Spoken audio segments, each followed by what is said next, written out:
টেকসই উন্নয়ন লক্ষ্যমাত্রা বা এসডিজি অর্জনে আরও কার্যকর অর্থায়নের জন্য বিশ্ব নেতাদের প্রতি আহ্বান জানিয়েছেন প্রধান উপদেষ্টা অধ্যাপক ডক্টর মোহাম্মদ ইউনূস। বুধবার নিউ ইয়র্কে জাতিসংঘ সদর দপ্তরে টেকসই অন্তর্ভুক্তিমূলক এবং স্থিতিস্থাপক বৈশ্বিক অর্থনীতির জন্য প্রথম দ্বিবার্ষিক শীর্ষ সম্মেলনে তিনি একথা বলেন। এ সময় চতুর্থ আন্তর্জাতিক অর্থায়ন সম্মেলনে নেওয়া অঙ্গীকারগুলো বাস্তবায়নের তাগিদ দেন প্রধান উপদেষ্টা। এর আগে মার্কিন প্রেসিডেন্ট ডোনাল্ড ট্রাম্পের সংবর্ধনা অনুষ্ঠানে যোগ দেন প্রধান উপদেষ্টা। এ সময় তিনি শুভেচ্ছা বিনিময়কালে ট্রাম্পকে বাংলাদেশ সফরের আমন্ত্রণ জানান। আরও জানাচ্ছেন মুশফিকুর রহমান। নিউ ইয়র্কে জাতিসংঘের সদর দপ্তরে টেকসই অন্তর্ভুক্তিমূলক এবং স্থিতিস্থাপক বৈশ্বিক অর্থনীতির জন্য প্রথম দ্বিবার্ষিক শীর্ষ সম্মেলনে অংশ নেন প্রধান উপদেষ্টা ডক্টর মোহাম্মদ ইউনূস।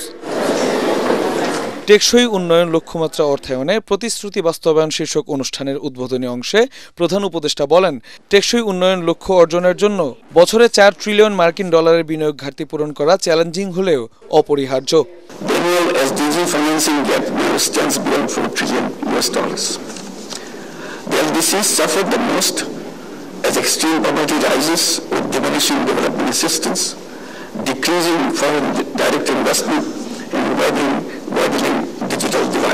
এসডিজির জন্য অর্থায়ন জোরদারে 5টি অগ্রাধিকার তুলে ধরেন অধ্যাপক ইউনূস। বলেন, প্রান্তিক জনগণের কণ্ঠস্বর অবশ্যই শুনতে হবে।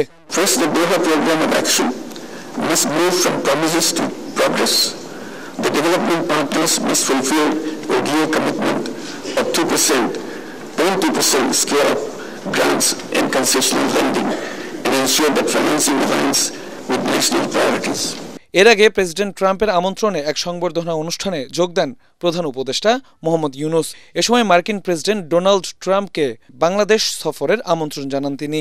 অনুষ্ঠানে ডক্টর ইউনূস বিশ্বের বিভিন্ন শীর্ষ নেতাদের সঙ্গে মতবিনিময় করেন। তাদের মধ্যে ছিলেন স্পেনের রাজা ষষ্ঠ ফিলিপ, জাপানের প্রধানমন্ত্রী শিগেরু ইশিবা, জাতিসংঘের মহাসচিব আন্তোনিও গুতেরেস এবং ভুটানের প্রধানমন্ত্রী শেরিং তোবেক।